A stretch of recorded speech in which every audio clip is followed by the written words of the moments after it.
The trend of don't buy $5 coffees is the exact psychology that keeps society poor. I think what they're getting at, I think I've heard Ramit Sethi talk about this, is you want to focus on the big wins, the big changes versus the little ankle biter, this $3 thing here. And I get what he's saying. You know, if you, let's say you're getting a refund of, let's call it for easy math, $2,400 a year. Well, if you change your withholdings, you could get $200 back in your life just by changing withholdings. Well, that's better than saving $1 here or $2 here. And so focusing on the big wins, selling your car if you're not underwater and you can get out of it, that's a much bigger win than cutting out a $3 coffee every now and then. But I do think, I don't think the mentality of don't buy $5 coffee is what's keeping people broke. I don't see a correlation there. What I do see is the pendulum swinging to where they say, oh, really? Me not buying Starbucks is going to allow me to buy a house? Okay. And so they're very flippant, very sarcastic, very cynical about it. And the pendulum swings to where they go, YOLO, I deserve a sweet treat. Life's hard. Mental health day. And they just go spending like crazy.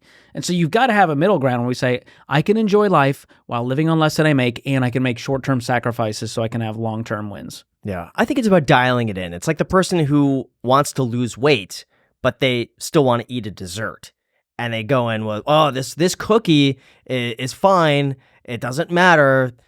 I think it does. I think it does matter because that one cookie is not just a cookie. It adds up and it sets you back in some way. Yeah. So well, I'm if you pretty think much about calorie deficit, Exactly. like 100 calories isn't going to break the bank, but repeatedly with multiple cookies, you're not going to lose weight. And the same happens financially is, yeah, it's a $5 coffee, but if you're doing that every single day, well, that's a lot of money. That's $150 a month. And if you add that to the other areas you could save on, cutting down your cell phone bill, let's reshop the insurance, let's pause investing, let's change our withholdings, let's make a little more money. All of that combined now has some serious momentum. I did a calculation a while back where it was like if you started just, I think it was like $5 a day on coffee starting at the age of 18 in a Roth IRA, what that would be worth over 40 years. And I think it was like $1.2 million tax-free of just $5 a day. And that's your coffee. Yeah, and the coffee is just an example. And what people get stuck on is, Graham doesn't want me to enjoy my life. The one thing keeping me alive and making life tolerable is this coffee. And you're not saying it's about the coffee. You're just saying, think about what a $5 sacrifice could do for your future. And now look at that exponentially across all of your expenses, across your whole life.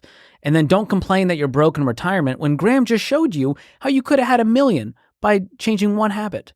That's the frustrating part, is people see it as, oh, you want me to just suffer and beans and rice and beans for the rest of my life. Dave ain't eating rice and beans. He did it for a short season so that he could have a better life on the other side. Most people are unwilling to sacrifice for 2 years, and yet they're willing to live in mediocrity for the next 20. Yeah. That's America.